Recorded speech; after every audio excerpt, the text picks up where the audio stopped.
Senator statements. And Senator Williams. Thank you, Mr Acting Deputy President. And I rise today to extend an invitation to everyone in this chamber and to all Australians to attend a very special event in my hometown of Inverell next month. You ask, what is that event? But before I do that, I want to go back 98 years to the battlefields of Belgium and a young soldier from Inverell, Private Alan James Mather. Private Mather, who was in his mid-30s, signed up on the 10th of January 1916 and left Inverell 2 days later as part of a group of men who were to become known as the Kurrajongs. 114 men marched through the streets of Inverell in that muster. They were responding to the terrible news coming back from the war front of the horrific casualties, particularly at Gallipoli some 8 months earlier. It is said that 5,000 people lined the streets to farewell them. The Mayor proclaimed, and I quote, "It is one of the proudest days in Inverell's history," and the Kurrajongs marched to the Inverell railway station. At the time, it was the largest single group of men to leave a country town for war service. The train collected other recruits along the way at Dulungra, Warrialda and Moree before setting up camp at Narrabri. Most of the volunteers became members of the 33rd Battalion AIF, including Private Alan Mather. The farmland, the livestock, the easy-going rural life enjoyed by Private Mather and his Aussie mates was a world away from what they faced on the battlefields in Belgium. His 33rd Battalion became engaged in the Battle of Messines on the 7th of June 1917. It was fierce fighting involving 216,000 men from Australia, New Zealand and Great Britain. The following day, the 8th of June 1917, Private Alan Mather from a small property just to the north of Inverell lost his life when a German shell exploded near the trench he was in. He was one of 6,178 Australians who served in the Ypres campaign, and his name was added to the Menin Gate alongside those with no known grave. Mr Acting Deputy President, in August 2008, a long time later, archaeologists who were combing through the battlefields in Belgium discovered Private Mather's remains.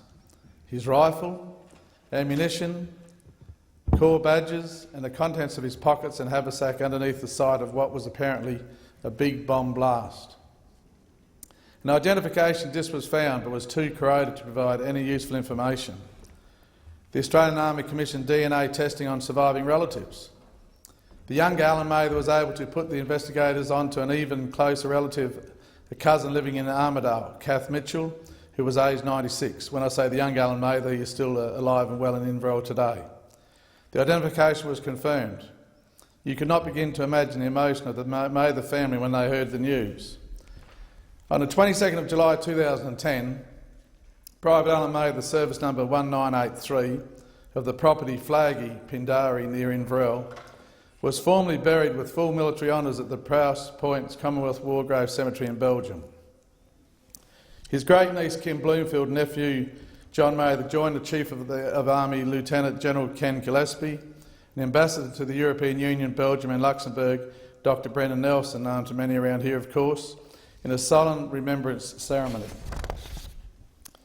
The lady who performed the service at the burial of Private Mather, Katie Inches Ogden, may attend this very function we're talking about. So what's happening is we're having a march on January the 10th in Inverell, a reenactment of the Kurrajongs March, and that'll be attended by, as I said, Private Katie Inches Ogden may attend that. Another special guest will be Dr Kerry Neal, who is a curator at the Australian War Memorial. She will speak on the Healing a Nation, wounded veterans and family care giving after the First World War. Dr Neal will recount the stories of wounded soldiers who returned to the Australian shell-shocked, disfigured, blinded and suffering the effects of being gassed. The committee, headed by Private Mather's great-niece Kim Bloomfield and ably supported by Ian Hodgins OAM, has organised an outstanding program that will be enjoyed by thousands of locals and visitors alike. The big day, as I said, Mr Acting Deputy President, is Sunday the 10th of January, when the reenactment march will be held. An enormous amount of work has gone into tracking down descendants of the Kurrajongs to participate in the march and commemorative events. Already, some 220 people have registered to march.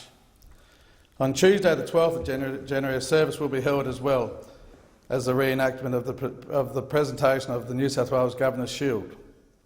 This is very important, Mr Acting Deputy President. This shield, the New South Wales Governor's Shield, was presented to Inverell for providing the most recruits per head of population in New South Wales during a campaign in 1918. Today, our Kurrajongs Memorial stands proudly among the avenue of Kurrajong trees lining the eastern entrance to Inverell. Inverell shops will be decorated and the town is really getting into the spirit of this reenactment. Yesterday there was a bus tour of some of the points of interest hosted by Ian Small. Ian wrote the Kurrajongs book, which is a mixture of fact and fiction. I thank the federal government for its contribution to the event through the Centenary of Anzac grants, Inverell Shire Council, Inverell RSM Club and Inverell RSL sub-branch for their outstanding support. Australians are flocking in their many thousands to visit the war graves overseas. Hope to get there myself one day, Mr Acting Deputy President. In fact, one Inverell man retrieved a handful of soil from the Oakwood area just to the north of Inverell and sprinkled it onto the grave of an Oakwood man who had been killed in World War I and was buried in St Pierre Cemetery in France. It was his way of reuniting the soldier with the land where he was born and had grown up. Mr Acting Deputy President, we saw a magnificent Anzac Day this year, the Centenary of Anzac. I remember my late father telling me once, when he was president of the RSL sub-branch in Inverell many years ago, there was concern that Anzac Day was waning, it was fading, there was losing interest. Well, that is certainly not the case. Of course, it gets bigger and bigger every year, and it's great to see the youngsters participating and being involved in it. So next January the 10th, we will host, in our hometown of Inverell, the Kurrajongs 100 years since they marched and head off to war. Brave young men, many of course never to return. Many of them probably believing what an exciting journey we're going on, only to find the absolute opposite in the battles they faced and against all odds. And so I thank those people who've done so much work organising this reenactment, to Kim Bloomfield and the crew of their committee, to Anne Hodgins. Wonderful job, well done, and we look forward to a big commemoration remembrance of the 100 years of the Kurrajongs on January the 10th in Inverell and a couple of days following that.